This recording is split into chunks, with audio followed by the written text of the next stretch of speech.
Kompetensi dasar yang akan dicapai oleh siswa adalah KD 3.1 untuk pembelajaran IPA membandingkan cara perkembangbiakan tumbuhan dan hewan, sedangkan KD 4.1 menyajikan karya tentang perkembangbiakan tumbuhan. Sedangkan untuk KD IPS 3.1 mengidentifikasi karakteristik geografis dan kehidupan sosial budaya, ekonomi, politik di wilayah ASEAN.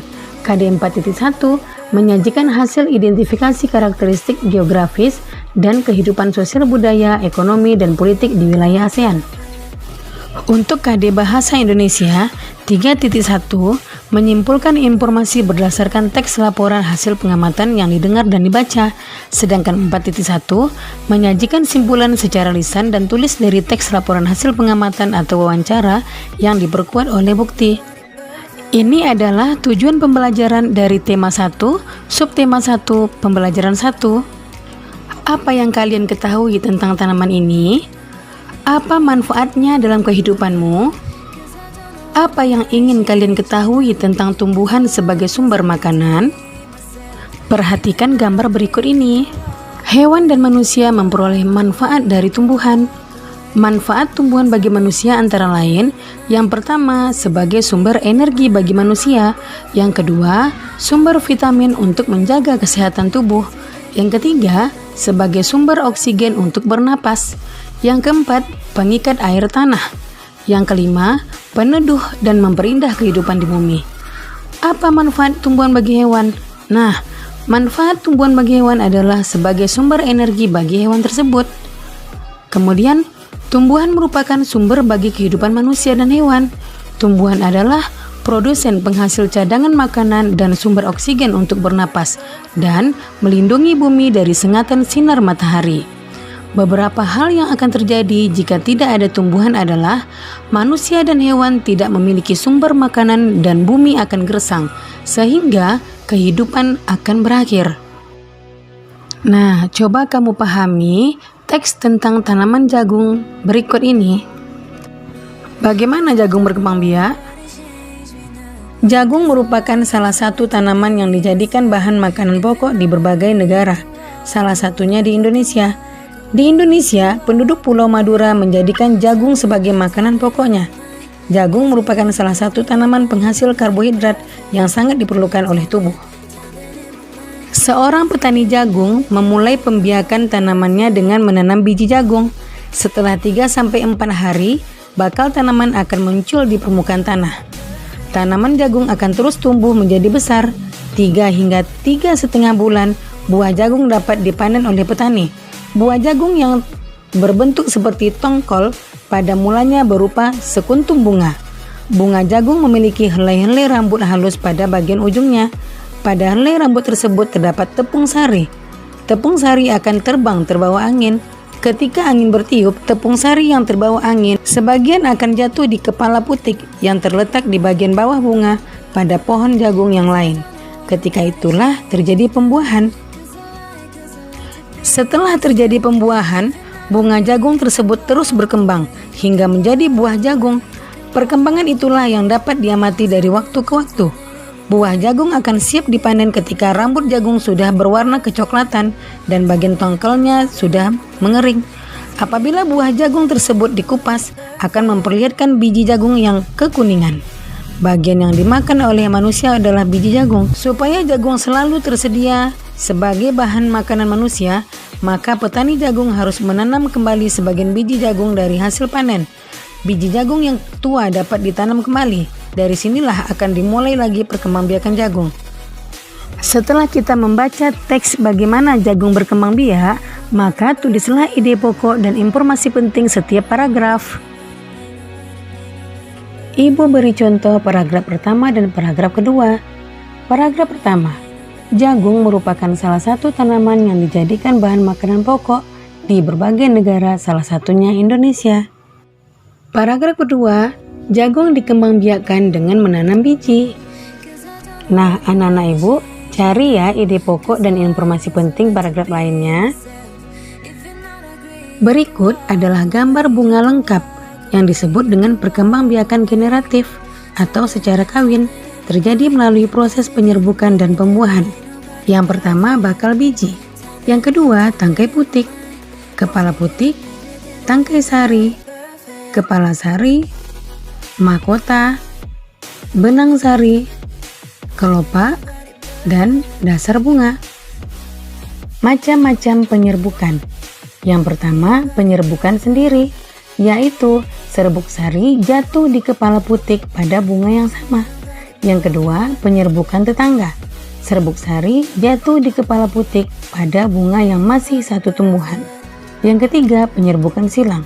Serbuk sari jatuh di kepala putik pada bunga lain yang sejenis tetapi berbeda tumbuhan.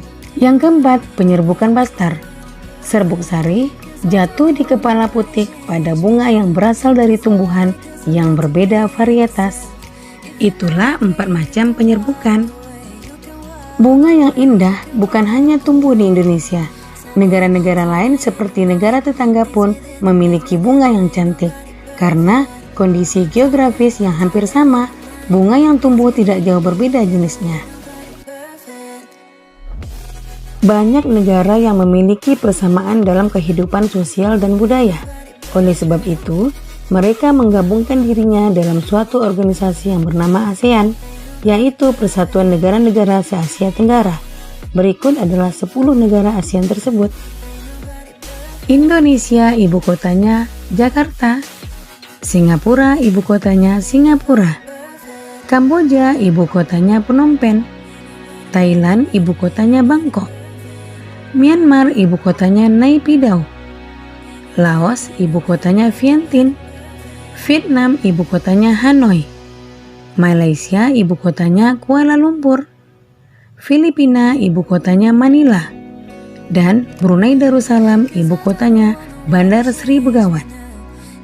5 negara yang menjadi anggota pertama ASEAN di tahun 1967 adalah Indonesia, Adam Malik, Malaysia, Tun Abdul Razak, Thailand, Tanat Koman, Singapura, S. Rajaratnam, dan Filipina, Narciso Ramos. Mereka adalah utusan dari kelima negara, sekaligus merupakan tokoh-tokoh pendiri ASEAN. Berikut adalah kehidupan sosial budaya masyarakat ASEAN. Yang pertama adalah negara Brunei Darussalam. Kampung Ayer adalah desa terapung di Brunei Darussalam. Tahun 1400, Kampung Ayer sempat menjadi pusat pemerintahan. Saat ini, banyak penduduknya yang memiliki perahu pribadi dan disimpan di bawah rumah apung mereka. Budaya Brunei banyak dipengaruhi oleh ajaran Islam. Mayoritas penduduknya adalah orang Melayu. Kata Brunei berasal dari kata Nahbaru yang diucapkan oleh Awang Alak Betatar, penemu negara ini. Kota Darussalam berarti tempat yang damai atau rumah keamanan. Dalam percakapan, menunjuk dengan jari telunjuk dianggap kasar. Secara tradisional, orang Brunei tidak berjabat tangan dengan lawan jenis. Melepaskan sepatu adalah kebiasaan umum orang Brunei sebelum memasuki rumah orang lain. Negara kedua adalah Malaysia. Patung Dewa Manungga di Malaysia merupakan patung berukuran 42,7 meter. Patung ini terletak di Batu Kafes, gua yang merupakan salah satu kuil Hindu di luar India yang paling populer yang didedikasikan untuk Dewa Manungga. Malaysia memiliki kota yang bernama Georgetown, yaitu kota yang terdaftar dalam UNESCO World Heritage. Kota ini terletak di Pulau Penang. Georgetown adalah kota yang memiliki ragam jenis budaya. Banyak gedung peninggalan masa Eropa dan bangunan bernuansa Melayu Tionghoa. 3 kaum utama di Malaysia adalah kaum Melayu, Cina, dan India. Musik tradisionalnya banyak dipengaruhi oleh budaya Cina, Islam, India, dan Indonesia. Makanan khasnya adalah nasi lemak. Yang ketiga adalah negara Filipina. Budaya Filipina merupakan hasil perpaduan antara budaya Barat dan Timur.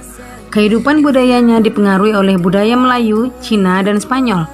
Bahasa Filipina adalah bahasa nasional, dengan bahasa Inggris sebagai bahasa pengantar untuk urusan perdagangan atau pergaulan. Ada 8 dialek utama yang digunakan masyarakat Filipina.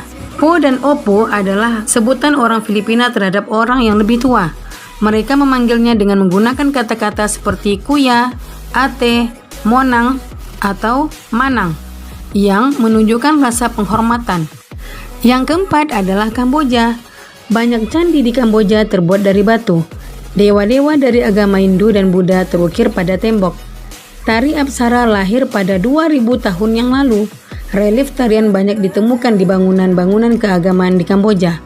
Orang Khmer mengenakan syal kotak-kotak yang disebut krama. Yang keempat adalah negara Myanmar. Myanmar disebut sebagai negara 1000 pagoda. Hal ini disebabkan karena sangat mudah menemukan kuil-kuil suci Buddha. Mayoritas penduduk Myanmar adalah keturunan Tibet. Bahasa yang digunakan adalah bahasa Burma. Pakaian tradisional Myanmar yang disebut dengan longyi mirip sarung Indonesia. Namun, kain ini membelit bagian tubuh mereka mulai dari perut hingga betis. Longyi yang berbahan kain katun bukan saja dikenakan pria dewasa, namun juga anak-anak dan wanita. Yang keenam adalah negara Vietnam. Permainan menangkap jangkrik dengan mata tertutup adalah permainan tradisional anak Vietnam. Anak yang berada di tengah lingkaran matanya ditutup kain, menangkap salah satu teman dan menebak namanya. Yang ketujuh adalah negara Laos. Nama Laos berhubungan dengan penemunya, yaitu Ai Lau. Orang Laos terkenal kesabaran dan kesederhanaannya. Hal ini terkait dengan ajaran agama Buddha yang banyak dianut masyarakatnya. Olahraga tradisional di Laos adalah katau, seperti olahraga bola voli, namun menggunakan kaki untuk menangkap dan memukul bola. Bola terbuat dari anyaman bambu. Selanjutnya, negara Singapura. Singapura memiliki lambang negara yaitu Merlion. Merlion adalah patung berkepala singa dan berbadan ikan. Menurut mitos, Singapura dahulunya adalah kampung ikan. Kampung ini bernama Temasek, yang berasal dari bahasa Jawa, yang artinya lautan. Singapura berasal dari kata Sanskerta yang berarti kota singa. Penduduk Singapura berasal dari Cina, Melayu, India, dan Eropa.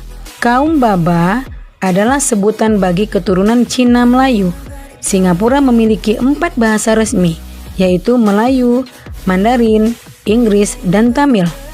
Masyarakat Singapura memiliki budaya jalan kaki. Sekitar 80% masyarakat memilih untuk berjalan kaki kemana-mana. Hal ini disebabkan harga kendaraan, yaitu mobil dan bahan bakar sangat mahal. Kepiting cabai adalah makanan yang sangat digemari masyarakat Singapura. Terakhir adalah negara Thailand. Thailand adalah satu-satunya negara di ASEAN yang tidak pernah dijajah bangsa Eropa. Thailand dalam bahasa Thai adalah Pratit Thai, yang artinya tanah kebebasan. Sejak tahun 1800-an, Thailand berubah nama, antara lain Siam, dari bahasa Sanskerta yang artinya gelap atau coklat, dan Thailand. Wilayah Asia Tenggara dibagi menjadi 2 daratan, yaitu yang pertama, daratan berbentuk semenanjung. Wilayah yang berbentuk semenanjung adalah Myanmar, Thailand, Laos, Kamboja, Vietnam, dan wilayah Malaysia bagian barat. Yang kedua, berbentuk gugusan kepulauan.